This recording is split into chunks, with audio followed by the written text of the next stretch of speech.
down in 3, 2, 1. Hi, I'm Richard Randall, and welcome to Your Real Estate Voice with Barb Schlinker, the owner of Your Home Sold Guaranteed Realty. This is the weekly radio show that informs and educates you on how to buy or sell real estate with Colorado's real estate authority, Barb Schlinker. Barb Schlinker is a retired Navy veteran. Barb is an author. Barb's also a pilot, and Barb Schlinker and her team enjoy all that Colorado and the Front Range have got to offer. Barb, always great to be talking with you. Now, we air Your Real Estate Voice every Saturday. If you can't listen to the entire show, it is always available on Barb's site, barbhasthebuyers.com, or you can search for Barb. You'll find her on all of the popular podcast platforms like iHeartRadio. Every week, Your Real Estate Voice covers great information about the housing market and one of the largest assets, the home. Barb, what are we covering today?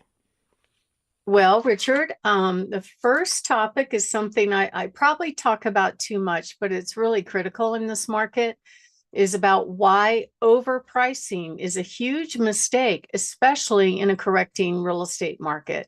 And then the next topic is about negotiating. So real estate agents don't really get training on negotiations. However, the public thinks that we know all about it. So we're going to talk about why many agents fail at negotiating for their clients, and they probably don't even understand why. I was just talking to a seller this morning that told me some agent he's got cameras all around his house, and some agent was in there telling their buyer that their lifetime warranty metal roof was going to have to be replaced with the next hailstorm. So they don't know what they're talking about, but they try to sound like they know what they're talking about to make them look like experts. And unfortunately, some of the buyers believe them. Some of them hopefully take it with a grain of salt. The third topic is why some homes sell quickly and while others sit on the market for a long time. We'll deep dive into really what's the issue, not just condition, but pricing and marketing. It's everything put together. And last but not least, we're going to talk about selling a rental home and what you need to worry about when you sell a rental home, how you have to plan well ahead of when the lease is going to expire to give notice to your tenant is one of the key points you have to think about. They just changed the law recently where you have to give a minimum of 90 days notice if you plan to sell the house and not release it to that tenant. And most of the lawyers are saying give it 120 days and have lots of documentation. And as always, I love talking about my hot new listings. Richard? So, Barb, with the interest rates slowly increasing, many people are saying the buyers have got the advantage in a market like this one, but you're getting mixed signals from the so-called experts. Why is it important for home sellers to avoid overpricing in a market like this? Well, I honestly think in any price or any type of market, overpricing is a mistake. And that's because now what's changed in our world is that the buyers are very well educated about what's out there, what's available, probably more so than many agents. You know, when you think about what an agent does, okay, they meet with a buyer, they're asking them their budget, their criteria, what they want, where they want a house, but they can't possibly study every single demographic and every single price range. And they may not even study the one that their buyer is looking for. A lot of them are very reactive. And in fact, the whole MLS system made them that way. They set up this thing where you can set up an automatic search directly from the MLS, where you're supposedly getting really good data of most of the homes that are available, right? And it gets automatically fed directly to the buyer. Many times the agents aren't even seeing what listings that they're sending to the buyer. Buyers go, oh, get me in that one. I want to see that one.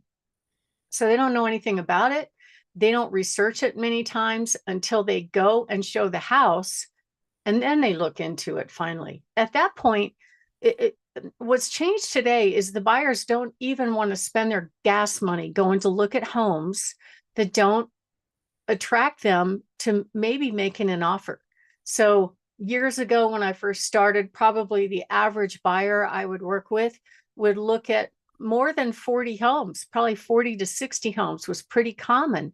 Now it's only a handful because they've already done all the filtering based on the online presentation. They not only know that home, but they know all the homes around them, what's available, what they can get. They're taking a lot of things into consideration before they actually want to go look at a house. So it falls on the listing agent to create demand for homes, and it falls on the seller to make a decision about where they're going to price the home. And my experience has been that most sellers want the most money. And sometimes they decide on what the money amount that they want to get is based on how much money they want to take out of the house to do whatever they're doing next. And that's really a mistake. We'd love to give the sellers $500,000, $1 million, whatever is appropriate for that price range. But at the end of the day, it's the buyer deciding to make an offer that's going to really drive how much money they put in their pocket.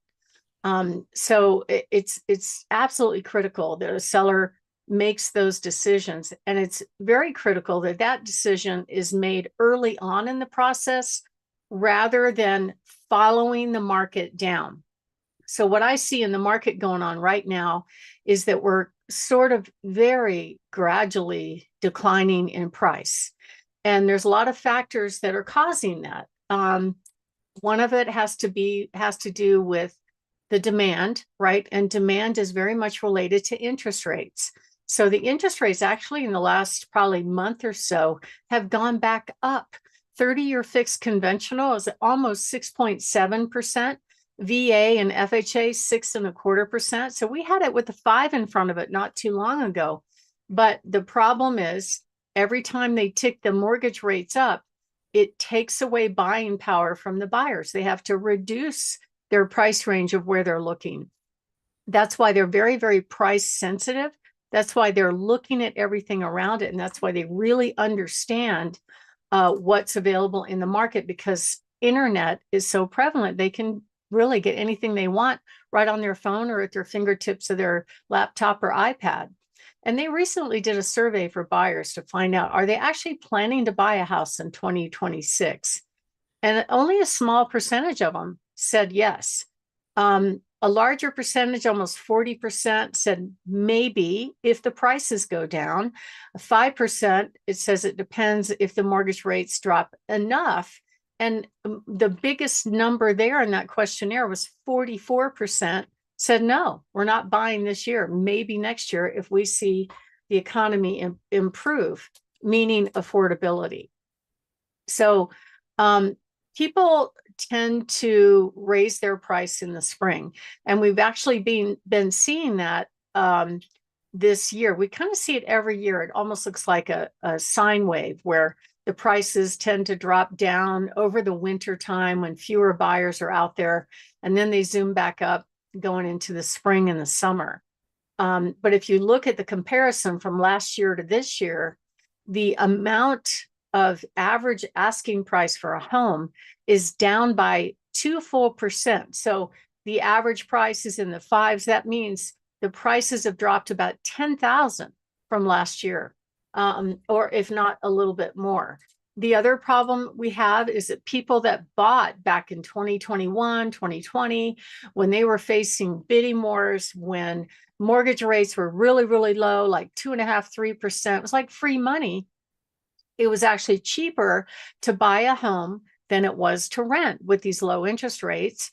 And they were in a position where they could actually make a higher offer than what they planned to on a home if they were facing competition. So the people that bought homes during that time, that put no money down, like the many, many veterans we have in the area that bought homes with zero down, they're in trouble now if they have to sell. Typically, the military will get transferred every 3 to 5 years. So the growth businesses that we've been seeing lately are homes that are taken back in foreclosure. Usually there's some kind of disaster or family disaster that took place, death, divorce, craziness, I don't know. And so those people, or the people that might still be on active duty, yet their home is not worth what they paid for it 3 or 4 years ago. They're very reluctant to rent, especially if they're moving somewhere else out of state and they have to deal with a rental property from far away. It's a lot of risk to do that. They know the house is going to take a hit because the tenants aren't going to take care of the home as well as you would as the owner. And they have to worry about, what if my tenant doesn't pay? Now I've got to pay for 2 households.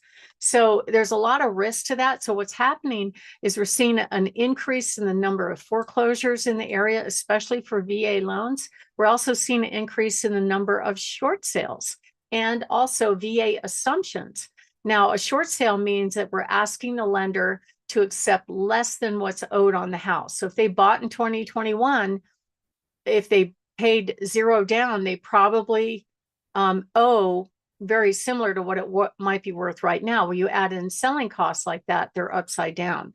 The good news is, I heard through the grapevine that if you're a military member and you have to do a short sale, you don't have to miss a payment and drop a bomb on your credit. That has changed since during the meltdown. I think it's a good thing that that's going on, especially the folks that have security clearances and all that. They can't afford to trash their credit. All right. And then one of the things we're going to talk about is basically how we get all that right in the next segment. My name is Barb Schlinker. I'm the broker owner of Your Home Sold Guaranteed Realty and the host of this show, Your Real Estate Voice. And we're talking about why overpricing is a huge mistake. And we're going to talk about, when we come back, how you can prepare your home to get all that right when it's time to sell. Richard? So, Barb, we're discussing where home prices are expected to go in 2026, remainder of the year. What are the predictions and how should our listeners be preparing? Well, I really think that the price is probably going to stay pretty flat. That's what we've seen. We've seen, okay, it's relatively flat. It might have dropped down 1 or 2 percentage points. It's very sensitive to the interest rates right now. But at the end of the day, you got to look at the market where it is right now and get a plan based on its current condition, the current market condition, current similar sales, and strategize on how to capitalize as best you can on that market. So it takes good preparation, appropriate pricing, and hiring somebody that actually knows how to appropriately promote the home. And just so you know, not all homes are sold as beautiful houses ready to go. I just closed one this week that was one of those where they spent 6 months and a lot of money getting the house ready for sale. And so we went on the market, they priced it right. We had multiple offers day one. This is right after the open house. And it sold for well over asking price very quickly with a cash buyer. So all the stars aligned. He did everything right, but not everybody has the time and resource to make their house perfect. So if pricing, if you have a problem with something to fix, sometimes pricing will resolve it. But I will tell you now, buyers are pickier than ever. We just put one on the market that we priced it very realistically because it really didn't have any updating at all, like original carpet and just, just builder grade essentially. And everything was fine until we get the inspection objection. Now they're asking for new plumbing, new carpet, and fries with that too. So it's like, wait a minute, that we priced it low because we know it's not a remodeled, updated home, and they still ask for stuff. So I think a lot of that has to do with agent education, managing expectations with the buyer to get them to understand what the real market is. And if that home had had fresh carpet and fresh plumbing and everything else, it would have been $75,000, $100,000 more. So you really want to hire somebody that knows how to sell fast, sell for top dollar, and with the least amount of hassle.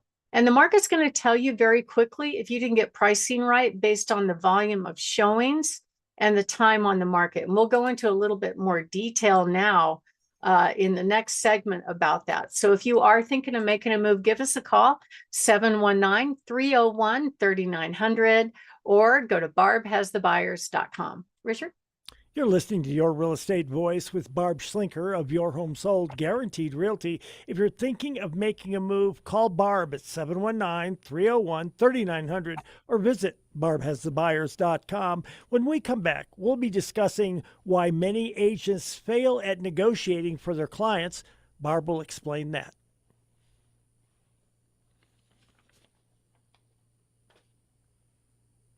All right.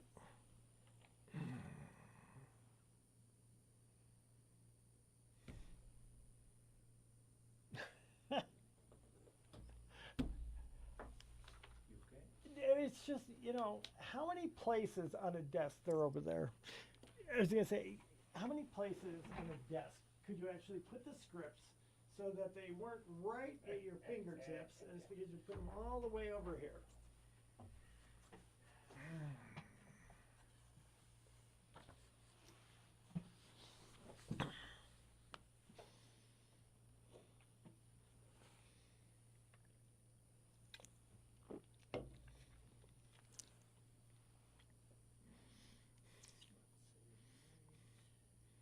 Is that heating again? It smells like it, right? Yes. For God's sakes.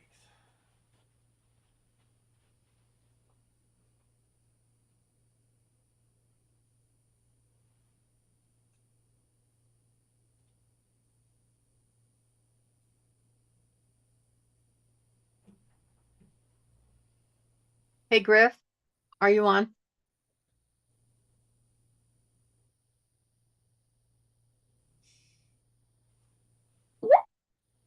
Can you do me a favor and make my window just slightly wider? Because I have to wiggle a lot to stay in the camera. Sorry, it's not really about me, but I have to like adjust myself to make sure I'm sitting in the right spot.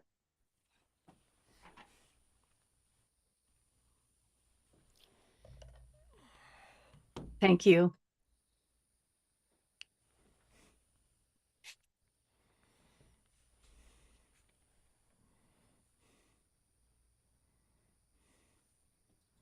Just gotta fix something first. Okay. She doesn't like the position of the window.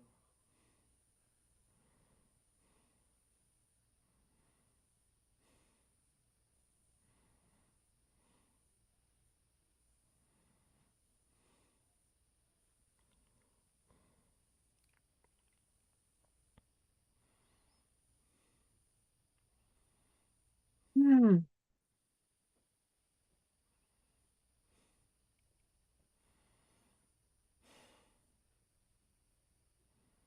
I blew a tire yesterday, Oh my gosh. big time. Not well, it was like, I like the electronics because obviously I wouldn't feel it, to be honest with you, if the tire blew. It's just in that big truck, you don't feel it, but it tells you, the little gauge comes up and says, oh, your PSI is only 24. And that back rear tire, I hit it all the time. I hit it with curbs.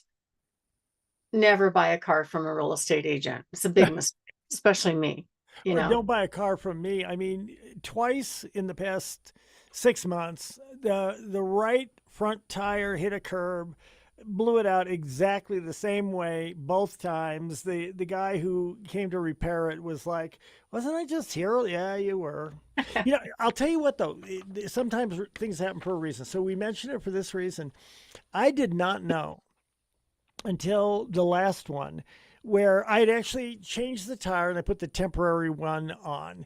And I tightened up, the lug nuts. And apparently I didn't tighten one of them as much as I should have. So I'm driving to work one day and I'm on the temporary tire, but the whole car starts shaking just violently. And I'm like, oh my God, transmission's going out, something obviously. And I get to work, and a friend of mine says, "Well, maybe it's just your lug nuts." I'm like, "What?" So I look it up online. If you've got a loose lug nut or a missing one, it Mhm. can cause your entire car to shake. I mean, violently while you're driving. So he came out here. He took care of it. He put a new tire on and a new lug nut and everything. absolutely fine. That's And crazy. So I simple. would have never, I mean, I would have never anticipated that it would be such a easy, quick, and inexpensive fix. Let's put it that way.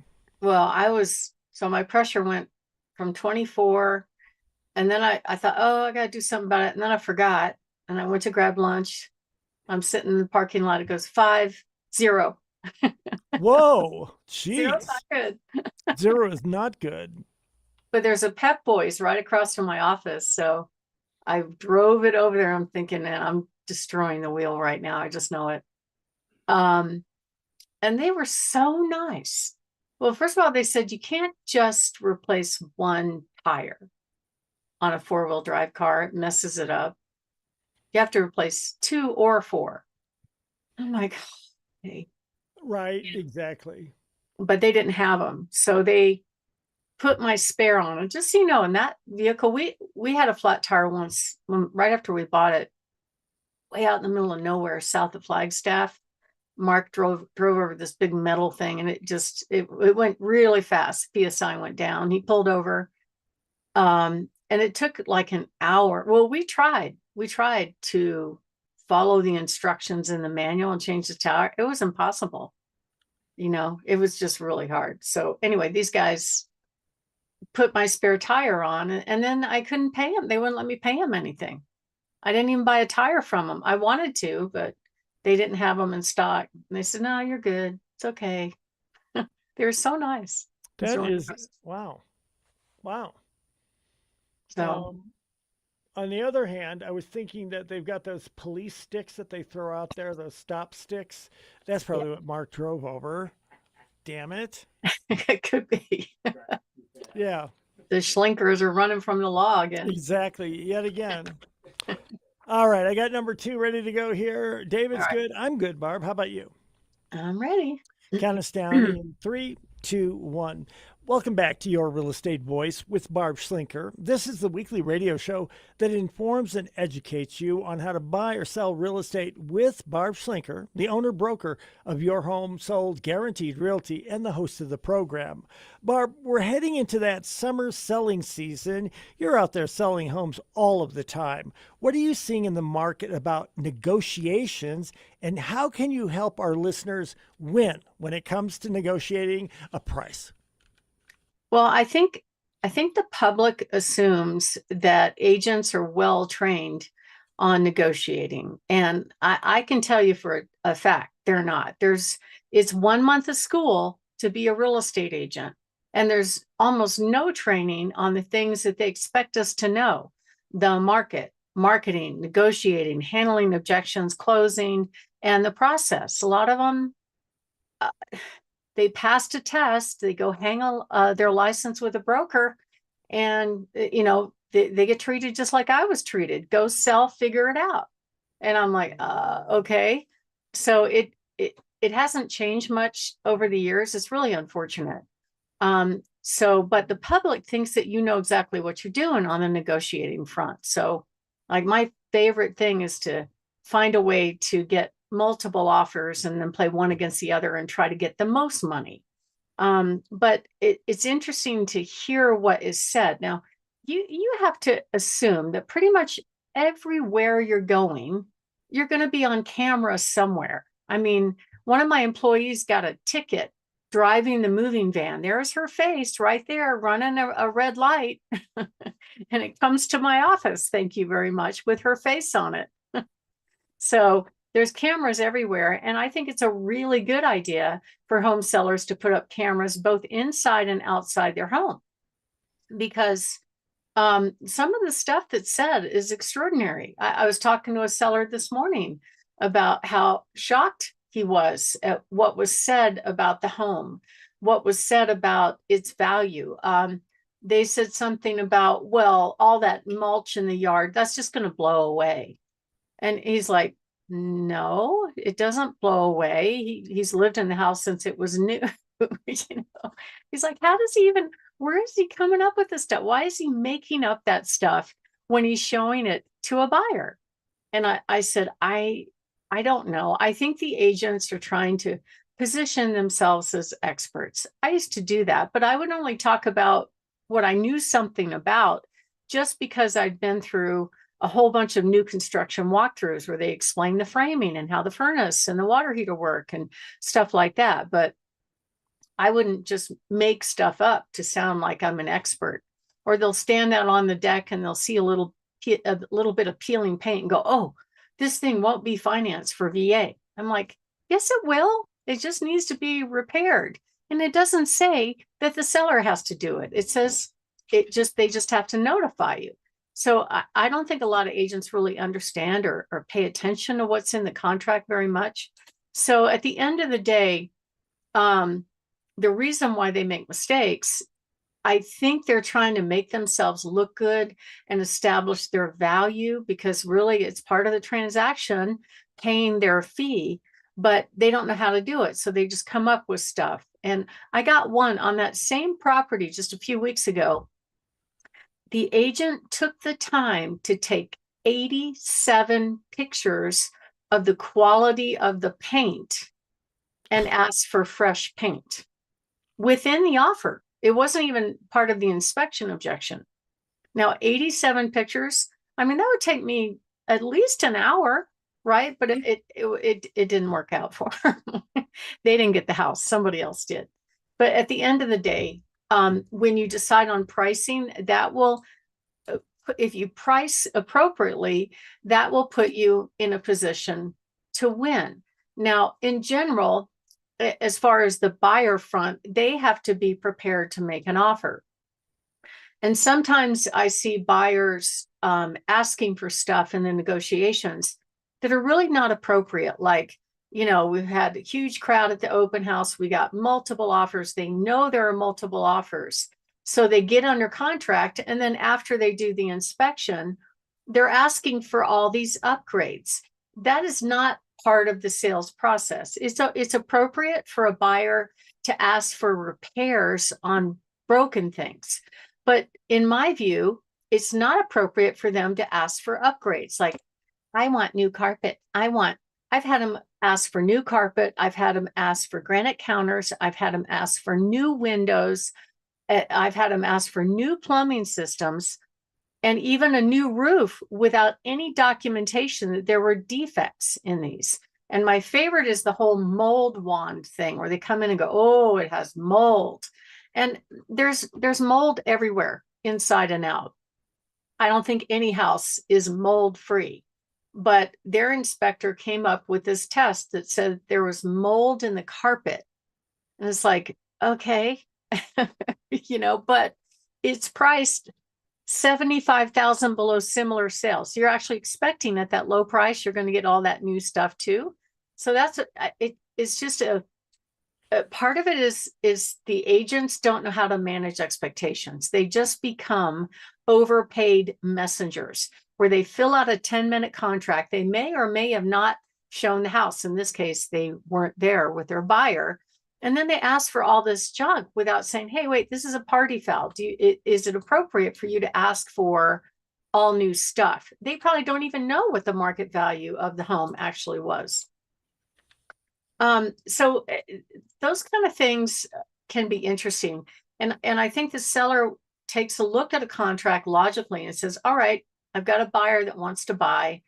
If you have more than one buyer that wants to buy, that's even better if you're a home seller, because you can actually pick, which one is the best offer for me. You can work and negotiate on terms. I got a few offers recently where it was pretty clear to me that even though the agent said multiple times, the same agent that did not show the house, that the buyers really loved the house. I think we broke up over the agent's commission, and that's a problem, because they got in the way, or they talked the buyer out of that house for some reason. And it's too bad. At the end of the day, buyers kind of remember. I mean, the whole idea behind real estate is you build your business on repeat and referral business over time. How are you going to do that if you didn't get the client what they wanted? And there are times when a seller will accept a lower offer simply because the terms of the offer are better than another one that might be higher. Like I had one a few months ago where we had 3 offers. the highest offer was asking for a lot of closing cost. So it wasn't the best offer. It actually netted the seller less money. However, they didn't take that offer. And actually, that buyer was willing to pay more. They didn't write that offer, but their agent told them, oh, don't worry. I'm sure the seller will definitely counter your offer over everybody else's offer. And they did not. So they got mad at me. I'm like, I'm not even the decision maker. So I'm not sure the agents even understand what's going on. So strong offers typically make the sellers react more favorably. Just yesterday, I had somebody that looked at one of my listings a few days ago. It was obvious they loved it. So when I reached out to the agent to find out what their buyer thought, because she didn't give feedback through the system, which is fine, she came back and said, well, they liked it, but I'm not sure about the neighborhood and I can't find similar sales. So already, before her buyer who loves the house is making an offer, she's trying to find a way to justify a lower price. Well, how did you come up with that number? So I sent her comparable sales. And I'm not an idiot. I went to appraiser school and passed. I do home valuations. I'm usually fairly close to being right hundreds of times every single year. And she's like trying to convince her buyer either to get a different house or to offer less on that house. So she's already getting in the way of the transaction. I see that happen all the time. And also, I'm pretty shocked many times when all the agents involved are told there are multiple offers, but the offers don't appear to be their best offer, right? They know they're up against competition, but they don't even come in at full price. They come in below asking price. And it's like, what are you thinking? That doesn't make any sense. I actually, on Sundays, like I get a half a day off on Sunday. And I don't know about you, Richard, but I need that time. My patience wears thin for dumb questions. And this agent sent me a text and she goes, should I waste my time writing an offer on this home? And you just have to fill out a form online. It really doesn't take much time. And I couldn't resist. I couldn't hold my tongue on text, but I said, really? Is it worth 10 minutes of your time to make $10,000? Come on. If the public knew that, the people that work regular hourly jobs, that how much we get paid for what little many agents do, I don't think they'd want to pay it. I think there'd be a lot more buyers going directly to the listing agent because they don't understand that the agent doesn't want to spend 10 minutes filling out an online form fill to make 3%, which could be anywhere from $10,000 to $30,000. Is it a waste of her time? And I didn't get a response back from that text. Do you think that was rude, Richard? No, I have faith in you, and you have to deal with so many different types of people. That's why I recommend and I want you on my team and on the team of the people who are listening here today, because you do what needs to be done, but your goal is always the person you're representing. Right. And then the other morning, this one lit me off like a firecracker. I'm on my merry way to my next appointment, and this agent calls and she goes, I just sent you an offer, and you have 1 hour to respond. And I'm like, what? Did I hear that right? And you have to think about what it takes to present an offer. Now, I don't know. Some people may do it in less than an hour, but it's a 26-page contract with all kinds of legal things within it. And I have to be able to go meet with the client, present it to the client, get their feedback, prepare a counter proposal. That always takes more than 1 hour. And typically it could take, reasonable expectation to get a response on an offer is 24 hours. Many times I get offers from agents on the weekends, on a Saturday night, expecting to answer on Sunday morning. And if the deadline falls on a weekend or a holiday, it will not go over to the next business day. And so I have to drop everything I'm doing on the weekend and scramble to answer their offer on behalf of the client. And this, I believe their strategy is, oh, well, if we sneak our offer in there really fast, no one else will get the house. In this particular case, they never updated the offer. In fact, they withdrew the offer. So by the time I had a chance to look at it, because I had a full day that day and be able to present it to the client in a timely manner, it was already withdrawn. So what does that tell me? It's just a game. The buyer, if they really wanted the house, they would be reasonable and give plenty of response time. Don't you think? I think absolutely. And I have to say, when you're looking at a document, a contract like that, I'm a former trial attorney. Even at my best, there's no way I could look at a document like that, ascertain and analyze it in anything short of 3 or 4 hours. Yeah, it takes time. It's just like, how inconsiderate and stupid are you? You know? So anyway, I get those things happen to me all the time, but that's that's kind of why I'm still in the game, is it's really fun. When it happened, I'm like, this is awesome. Now, it made me mad, but I'm like, congratulations, your really stupid story just made the show. Because it's unbelievable that somebody would say something like that and think that that was okay. Anyway, my name is Barb Schlinker. I'm the broker owner of Your Home Sold Guaranteed Realty and the host of the show. And we're talking about why many agents fail to negotiate. When we come back, we're going to touch on a few other items that might be of interest to you. Richard? Welcome back. Barb, we're discussing how to negotiate a real estate deal and win in this market without appearing on Barb's show. Tell us about that, if you would. Well, I think, first of all, if you avoid pricing too high, if you price it realistically, the market is going to tell you right away if you got it wrong or if you got it right. If you're getting lots of showings, lots of questions, lots of requests, that means you priced it right. If you're not getting very many showings or no showings at all, the buyer population has rejected your home. But if you do it right, especially in the first 2 weeks of it being on the market, the buyers are excited. They don't want to miss out on that home because they love what they see. And then if you get multiple offers, it's just awesome because you have the ability to look at the offers, decide which one's the best one for you, and go from there. Not everybody has the opportunity to do this on a regular basis. We do, but a lot of agents make assumptions when they write offers. Oh, it's okay. Go ahead and ask for the seller to pay 25 or 30,000 in closing costs, so the buyer gets a lower rate. How would that sit with you, Richard? With me at all. Go ahead.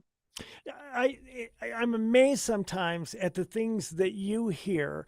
And for people out there, you just need to understand you can't go and in 1 month of real estate school, yes, they'll give you the license, but there's no way that you can be prepared, honestly, to get out there to market or negotiate or go through all of the more than 25 years of experience that you've got looking out for people and one of the biggest assets they've ever had. Well, thank you, Richard. And we love helping clients buy and sell their largest assets. We know it's important to them, and we want to make sure that we get it to the finish line. And the serious buyers are going to come through and they're going to close. The ones that are not serious, the ones that write stupid offers, or write an offer and then pull back, they're not really in love with the house. It's probably a good thing that you don't go under contract with those people, because you don't want them to tie up the property, create all kinds of demand destruction, and then they're going to walk away anyway. They have 8 different ways to back out of a contract during the process. So the best case is to have a buyer that's in love, that wants the house and is willing to stick the process through. And you can tell by the quality of their offer and their response to the offer response whether or not that's going to happen. If you are thinking of making a move, give us a call, 719-301-3900, or go to barbhasthebuyers.com. Richard? You're listening to Your Real Estate Voice with Barb Schlinker of Your Home Sold Guaranteed Realty. And if you're thinking of making a move, simply call Barb at 719-301-3900 or visit barbhasthebuyers.com. We'll take a short break. Barb will be back in just a little bit. We'll be discussing why homes sell quickly while others do not. Let me do that again, David. Why some homes sell quickly while others do not. There we go. All right, we went really God, long. I got now. to tell you, I Sorry. David and I were kind of laughing here when it was like, oh, they made the show, and I'm like, oh, that's not a good thing for anybody out there. No, it's When, not. when Barb's going to put you on the show, that's there's just nothing good that's coming out of that. No. Congratulations. Your dumb bonehead move just made the show. You know. You made the list. You're helping with my show content, you know. Thank you. I should thank them. But Yes, really right. in the moment, I'm like, that's the dumbest thing I've ever heard, you know. I can't help it. I don't have a poker face. Well, and I would have, if I were standing right next to you, I would just echo and say, you understand. She said that's one of the dumbest things she's ever heard. And this woman's been doing this for more than 25 years. So she's heard a lot of really dumb things.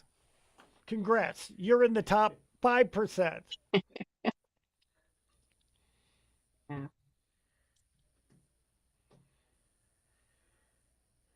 All right. I bet they used to put it stupid human tricks. Yes. I had to do those.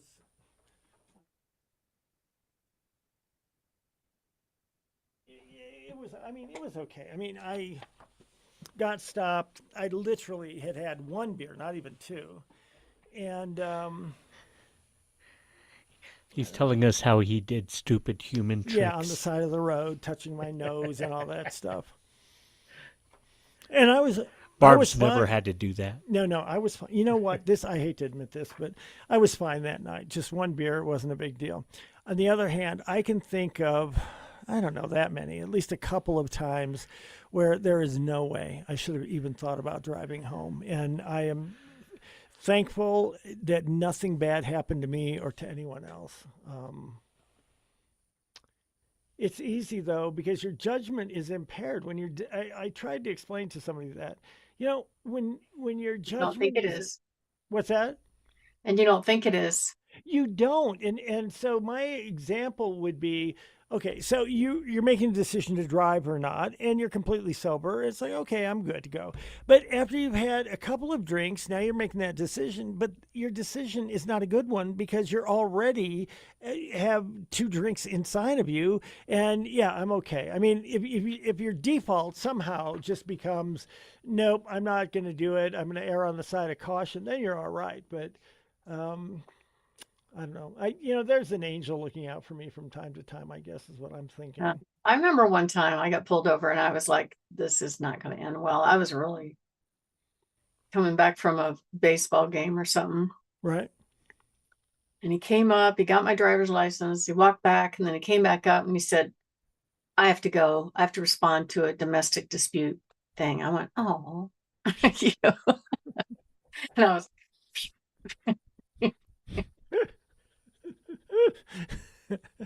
Oh, son of a gun. I was hoping that we could stay here and figure out if I was going to do a breathalyzer or the stupid human tricks or something. Maybe we could do it another time. right. You're invited anytime. Yeah. That's funny. That's years ago. Well, and I think, I mean, for me, after all this time, you look at it and it is kind of humorous. But I swear to God, I honestly believe that I have been protected sometimes in life by angels or whatever you want to call them. But I also think that it isn't just me. I mean, other people got protected because somebody was looking at me driving home, but that meant they were looking out for whoever was around me when I was driving. Yeah. All right. I've got 3 ready to go if you're ready, Barb. We're ready. Count it down in 3, 2, 1. Welcome back to Your Real Estate Voice with Barb Schlinker, the weekly radio show that informs and educates you on how to buy or sell real estate with Barb Schlinker, the owner broker of Your Home Sold Guaranteed Realty and the host of the program. Now, Barb, the market is a bit weak right now. Why do some homes sell quickly and others just sit on the market? Well, Richard, pricing is an art and it has to be done right. And if it's not done right in the first couple of weeks, what happens is you just, a fresh new listing on the market is very attractive to buyers.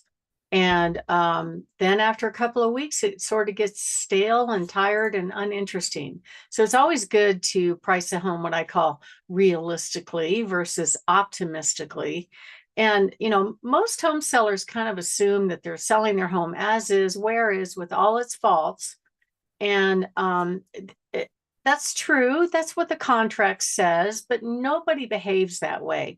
In fact, every year I could count on one hand how many sales go through without any repairs being done. It's just not common. And the reason is the buyers get an inspection and they find something wrong and they ask the seller to fix it, or they ask for a credit. They want a perfect house at any price range. So don't be surprised if they ask for stuff when it comes time for inspection. Almost every seller will say, well, I'm selling my home as is. And I'm like, okay, that's what the contract says, but that's not how they're going to behave.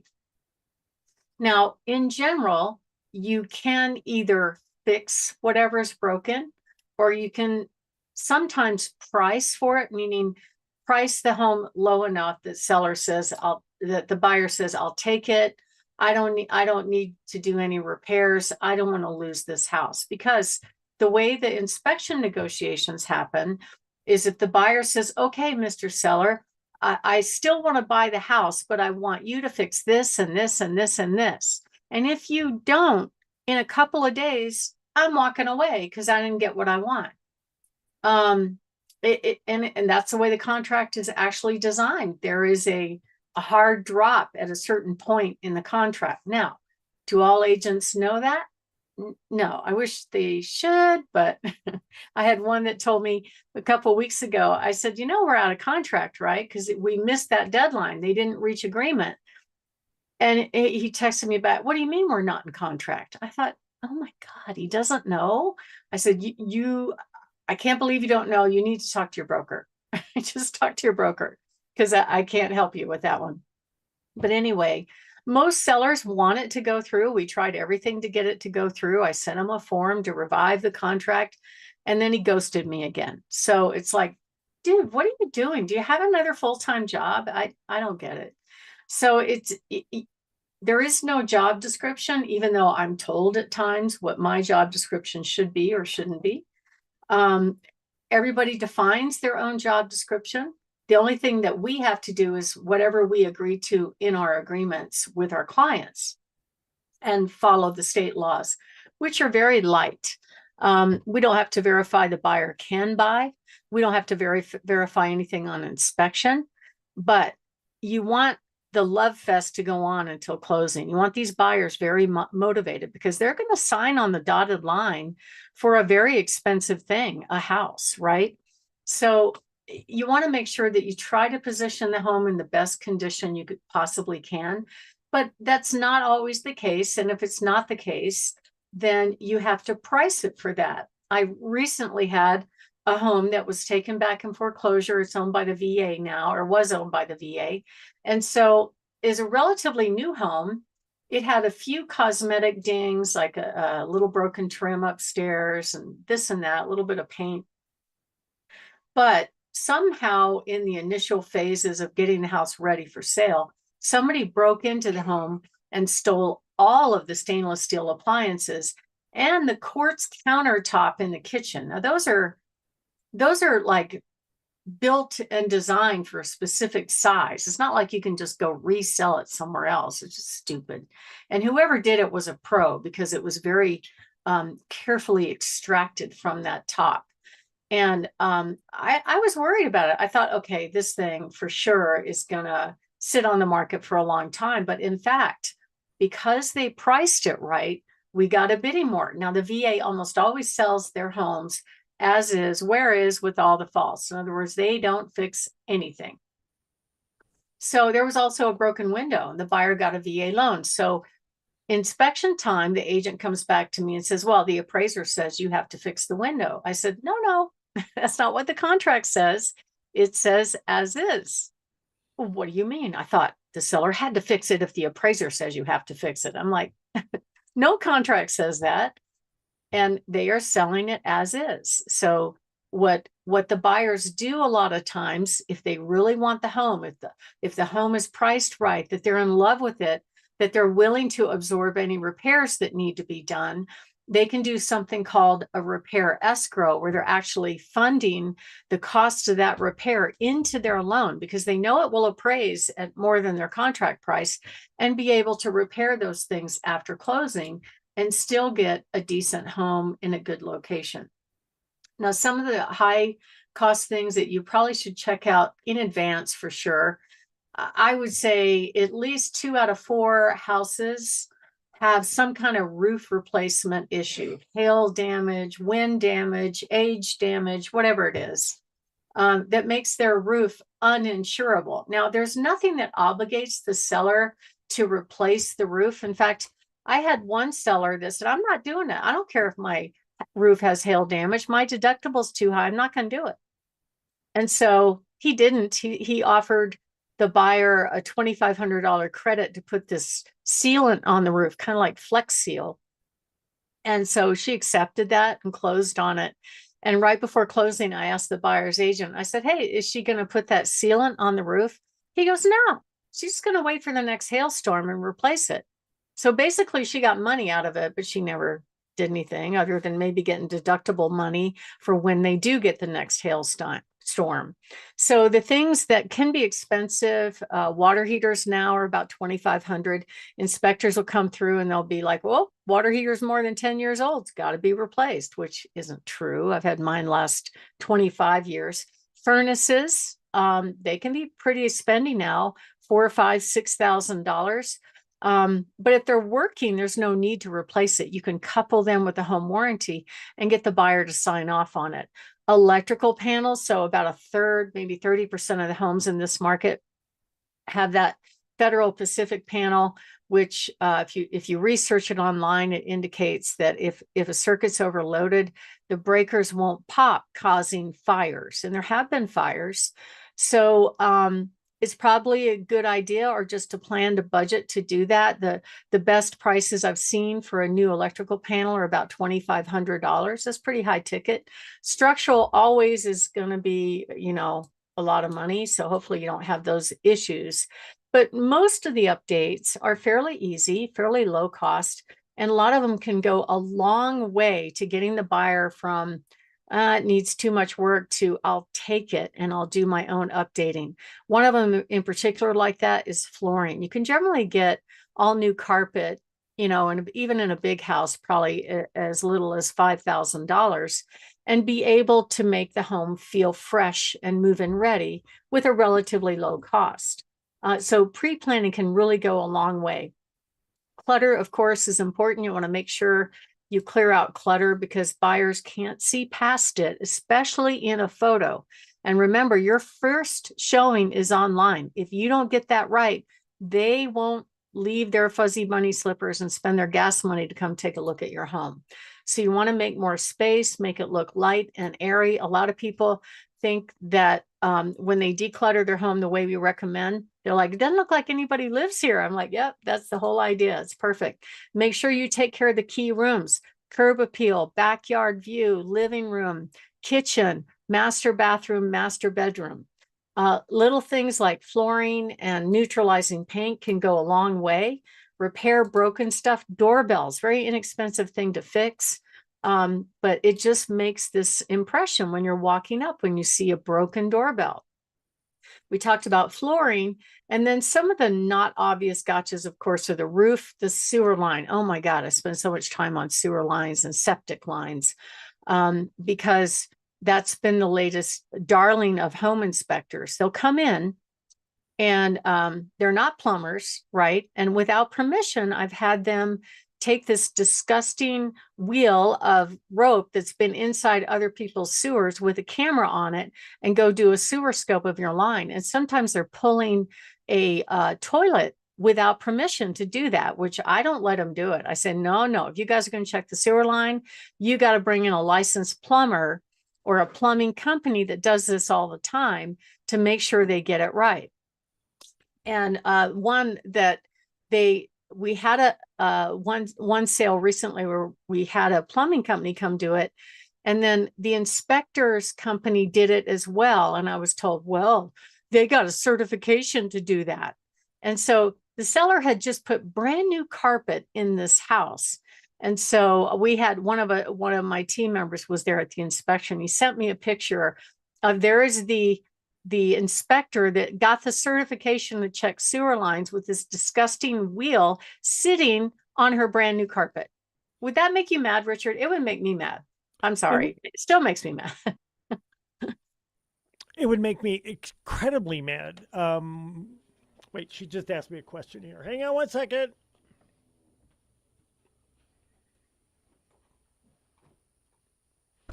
Oh, my microphone was on. Okay, I thought she couldn't.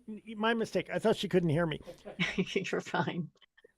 Barb, it would make me incredibly mad. It's a sign of massive disrespect to yourself, to the person you represent, and to the homeowner every single time. Yeah, I don't know what. Anyway, it's how it works. So I've had inspectors actually tell my clients to leave their own homes during inspections. And for me, that's an absolute party foul. You can't do it. It's their home. You can't tell them to leave their own home. I don't care if you want to talk about the house in front of the buyer. You can go do that at Starbucks. I could care less. It's just crazy stuff that goes on because there is no job description. There's no criteria to be a real estate agent, nor is there one to be an inspector. So there are some low cost updates that can really go a long way.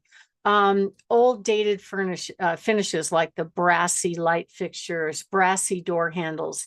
You can do those relatively inexpensively. Hollywood bath fixtures are kind of going out of style, especially the gold ones. Faux paint, in particular, dramatic faux paint really gets bright and dramatic in a camera. I had a listing a couple years ago that the design was the whole house was very Tuscan. And in the living room, it had faux paint on the wall and they faux painted a crack across the wall. And during a showing, the feedback we got was, oh, does this house have structural problems? I'm like, oh my God, that was paint. So I had to Photoshop it and put a little sign up to say, this is paint, it's not structure. Anyway, crazy stuff goes on. So you want to make sure you deal with all those issues as best you can. And one way to get ahead of it is to use our certified pre-owned home program. Make sure you get a pre-inspection. Make sure you check out the roof. Make sure you clean and service the furnace. Check out the sewer line. All those things are really critical because you don't want to find out after you're under contract, after you're in a deadline to get bids and negotiations on repairs, that you have this big major problem to deal with. My name is Barb Schlinker. I'm the broker owner of Your Home Sold Guaranteed Realty and the host of this show, Your Real Estate Voice. And we are talking about why some homes sell fast and some homes just don't. And I'm giving you tips on what to do to make that happen quickly. So if you are thinking of making a move, give us a call. I'm at 719-301-3900, or you can go to barbhasthebuyers.com. Richard? You're listening to Your Real Estate Voice with Barb Schlinker of Your Home Sold Guaranteed Realty. If you are thinking of selling your home, you want to get in touch with Barb, the number is 719-301-3900. And we're talking, Barb, about the 27 tips to drive up the sales price of your Colorado Springs area home. What are some of the other home repairs that can yield a great return on the investment? So I talk too much, Richard. Can we just do the intro for the next segment? Sure. Hang on a second. Did we run that long? Gosh, Yeah, it's I or didn't 14. realize it. Okay, 3. Okay. 3, 2, 1. You're listening to Your Real Estate Voice with Barb Schlinker of Your Home Sold Guaranteed Realty. And if you're thinking of making a move, call Barb at 719-301-3900 or visit barbhasthebuyers.com. Or if you want that free report, 27 tips to sell your home fast and for the most money, go to barbhasthebuyers.com. Go up to the free reports tab. You'll get it there. When we come back, we'll be discussing selling a rental home plus Barb's hot new listings. You don't want to miss that. There you are. Sorry. You know what? People joke that if I was a Native American, my Native American name would be Long Talker. So you and I must be related, I guess. It could be. All right.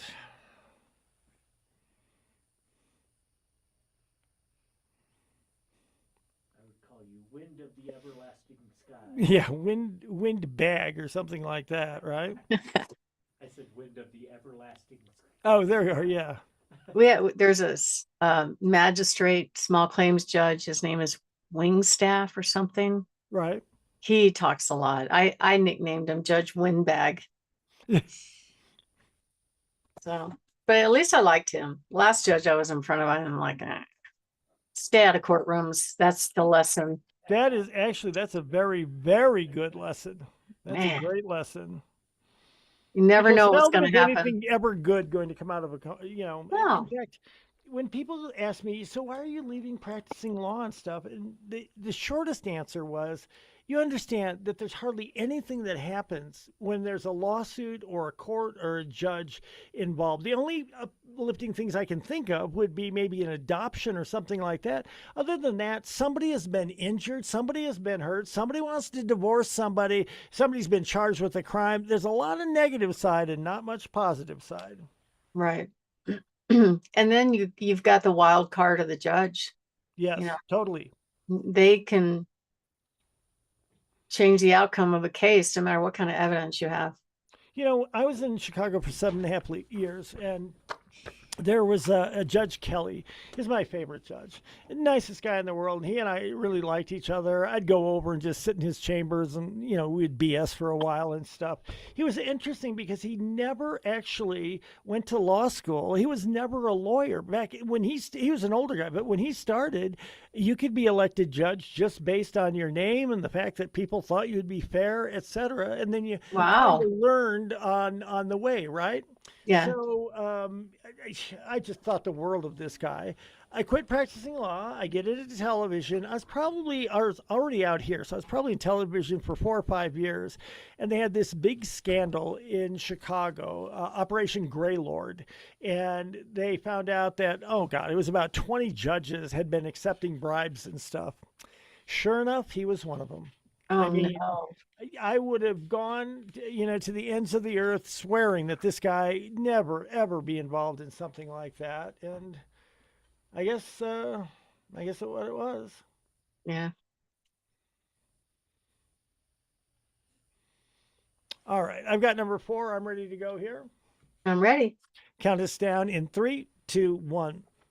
Welcome back to Your Real Estate Voice with Barb Schlinker, the weekly radio show that informs and educates you on how to buy or sell real estate with Barb Schlinker, the owner-broker of Your Home Sold Guaranteed Realty and the host of the program.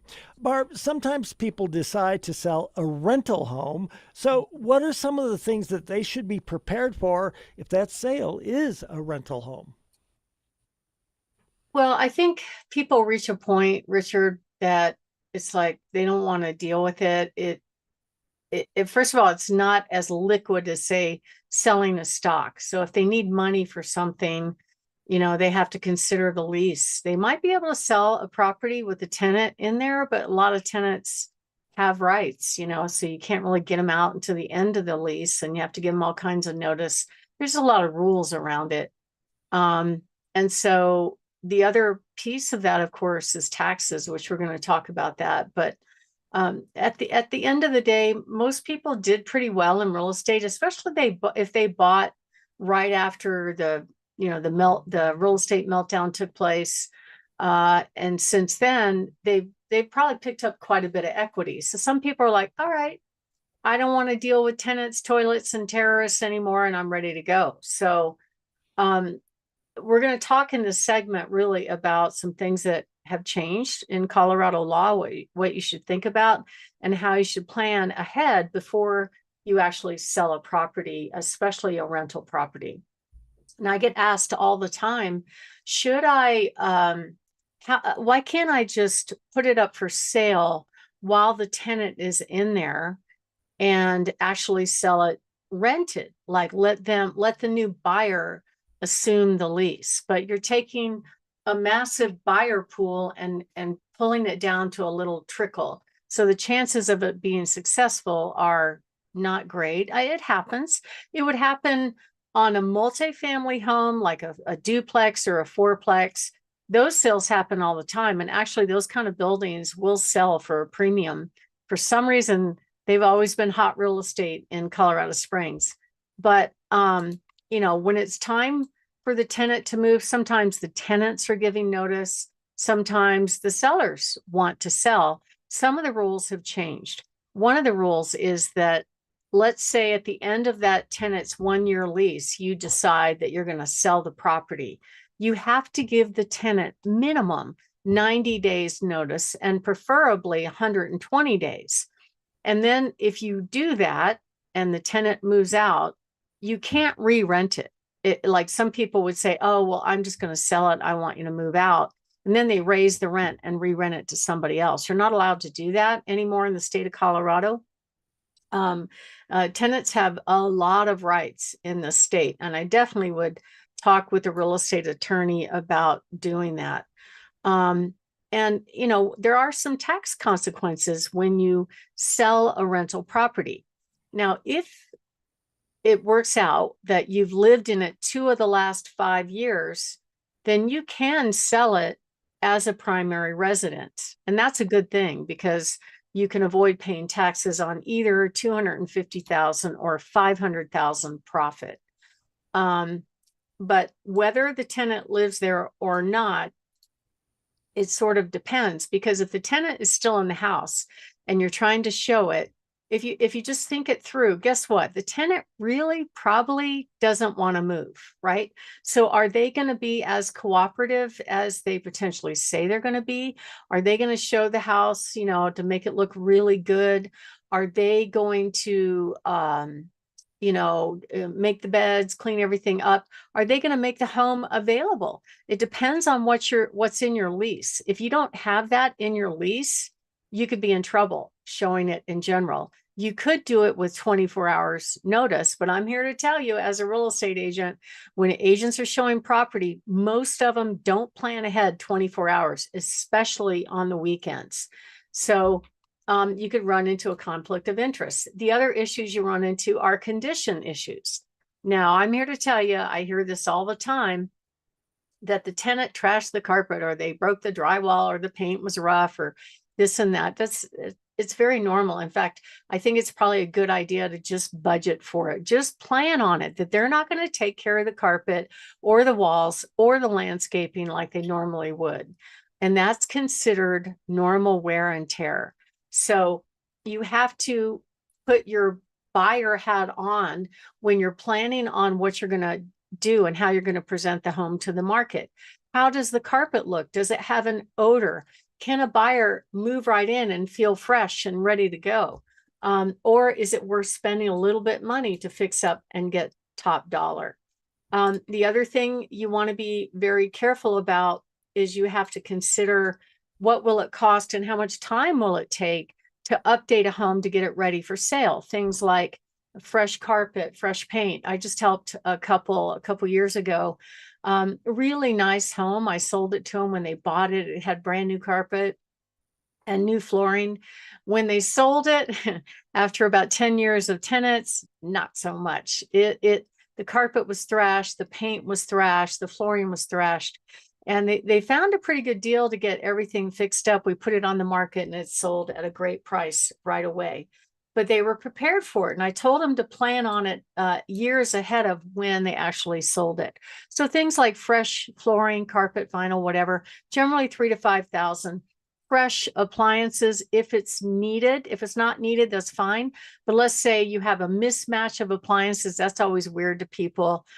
Some updates in the kitchen can be relatively inexpensive. All new stainless steel appliances you can get for about $3,500. New Formica counters, you don't have to do quartz or granite, about $2,000. Or I had a tenant one time, or an owner one time, actually fix Formica. I didn't know you could fix it. Her tenant had burnt it with a hot pan, and she found somebody to fix it, which is really impressive.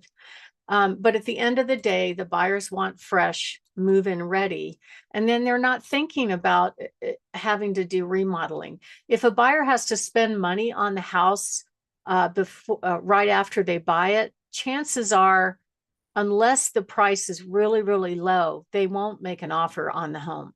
Some simple things that you can do that are inexpensive might be light fixtures, plumbing fixtures, cleaning the tub, the grout. I had one client, her home actually just sold recently, where the shower surround, it was a 70s house. Hang on a sec. My alarm's going off. It's supposed to be silent and it's not. Mine gets caught that way half the time, I swear.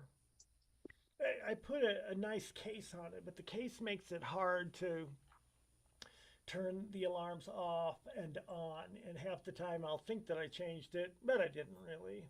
Right. Okay, so things like what she did was the tile looked a little tired and dingy, so she brought in a company called Get a Grip, and they basically sprayed this polyurethane on the whole shower surface and made it look fresh and new. It looked beautiful, and that home sold for above asking price for cash in just a few days. Check out your mechanical systems, your furnace, your water heater. All that's going to bite you when it's time for inspection time. So you might as well get ahead of that. My name is Barb Schlinker. I'm the broker owner of Your Home Sold Guaranteed Realty and the host of this show. And we're talking about how to sell a rental home. What should you do in advance of selling the rental home? And also some new laws that you should think about. If you are thinking of making a move, we sell all kinds of properties that are residential real estate. You can give us a call at 719-301-3900 or go to barbhasthebuyers.com. Richard? You're listening to Your Real Estate Voice with Barb Schlinker of Your Home Sold Guaranteed Realty. If you're thinking of making a move, the number is 719-301-3900. You'll talk to Barb and her team or go to barbhasthebuyers.com. Barb, what are some other things that people should consider when they're selling a rental home? Well, it's very important that when it's time to present the home, you want it presented clean, repaired, and tenant distraction free. Like if the tenants are in there, they're going to put up roadblocks. It's just how it is. So you really don't want that to happen. And it's so important to price it realistically. I talked to a seller probably about a year ago, and it had 70s carpet in the house. It was a nice lot, good location. Tenants had been in there for years and years. And I'm like, to really get top dollar for this, you're going to have to do this and this. And he decided just to keep it and keep running it, which is fine. You want to make sure you price it at market value. Don't build in price for what we call negotiating room. Even 1% can make the difference between somebody making an offer and somebody just waiting for the price to walk down. And many buyers are actually watching homes in their criteria. They're kind of hoping the price drops down if it's just sitting on the market for a while. Typically tenants will clear out their stuff, but I've seen some tenants that leave a big mess for the homeowner to take care of after they leave. Another issue is landscaping. Now, I had rentals for a while, I still do, that are single family homes. I already know the landscaping is just not going to be taken care of, and I'm okay with that. I've accepted that. Flooring is going to take a hit. The bathrooms probably are going to take a hit. I just have to build into my budget remodel time when it's time to sell. And, buyers eliminate homes based on the online presentation.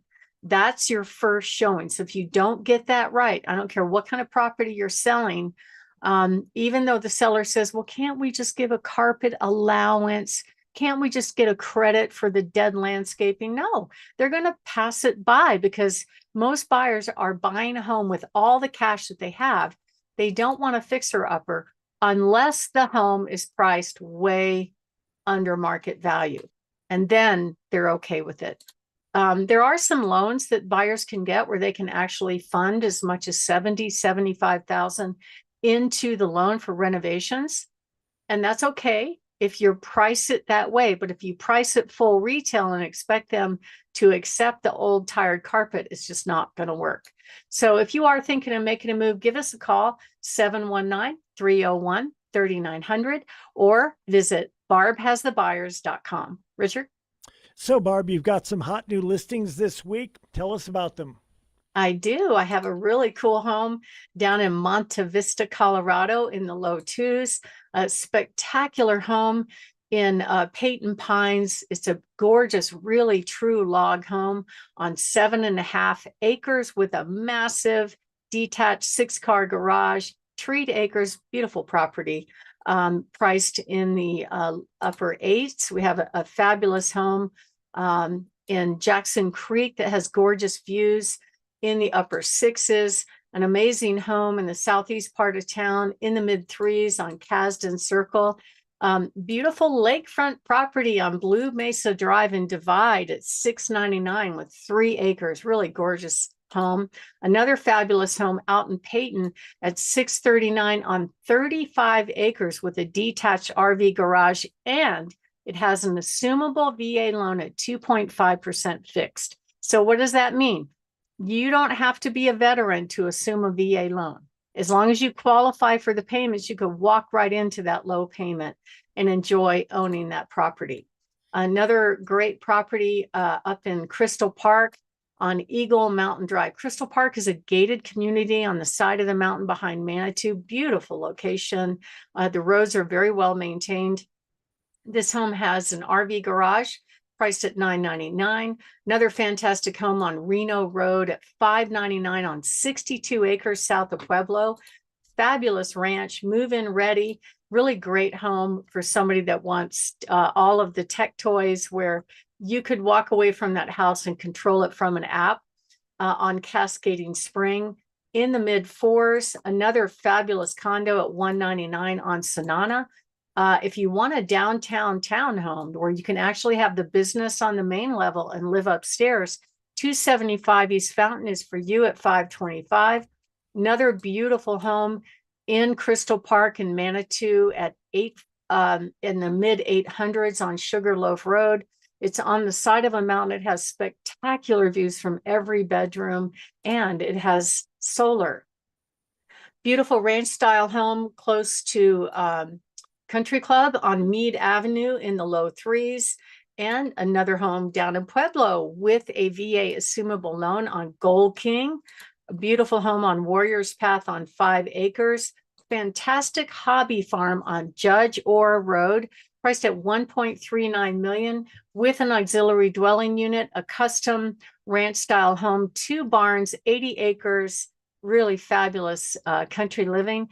And another home very similar to that on 35 acres up in Florissant on County Road 421, priced at $2.15 million, also with a detached garage that has a separate apartment and views of every single mountain range practically in Colorado. If you are thinking of making a move and you want to find out about all of our coming soon properties, go to barbhasthebuyers.com and click on featured homes. Richard? That'll do it for this week. Barb, thank you so much for giving us an update on the current market and what people can do. Reach out to you is what they should do, 719-301-3900 or barbhasthebuyers.com. Have a great week, Barb. Talk to you soon. Thank you. Have a great weekend. All right. Got it. Have you been following this Victor Marx thing much at all? Not really. Well, you know what? And it's funny. This is so weird. I'm going to talk about it a little bit more on the show tomorrow, but people are either